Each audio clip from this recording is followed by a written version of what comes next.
Nicola Sturgeon is desperate to take an independent Scotland back into the EU, and a legal expert has told Express.co.uk that the SNP could well get its wish. Ever since the EU referendum in 2016, the SNP have argued for a second independence vote so that an independent Scotland could apply to return to the EU. Ms Sturgeon has cited the 62% vote in favour of Remain in Scotland to bolster the argument.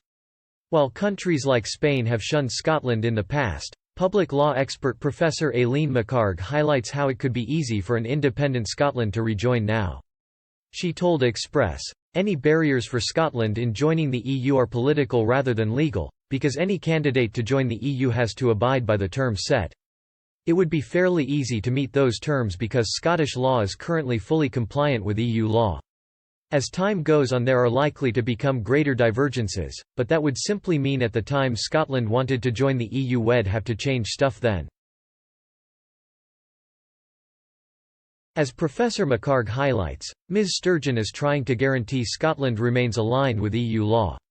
In 2018 there was a row between Holyrood and Westminster over the UK withdrawal from the European Union, Legal Continuity Scotland Bill, known simply as the Scottish Continuity Bill.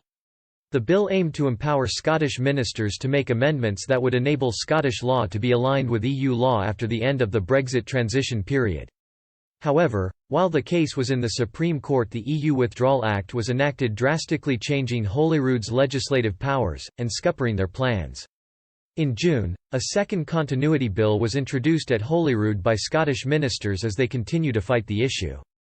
Scotland may have seen pushback from the EU in previous years, but the tide appears to have shifted since the UK's Brexit vote. Former European Council President Donald Tusk said in February that Brussels feels empathy towards an independent Scotland joining the EU.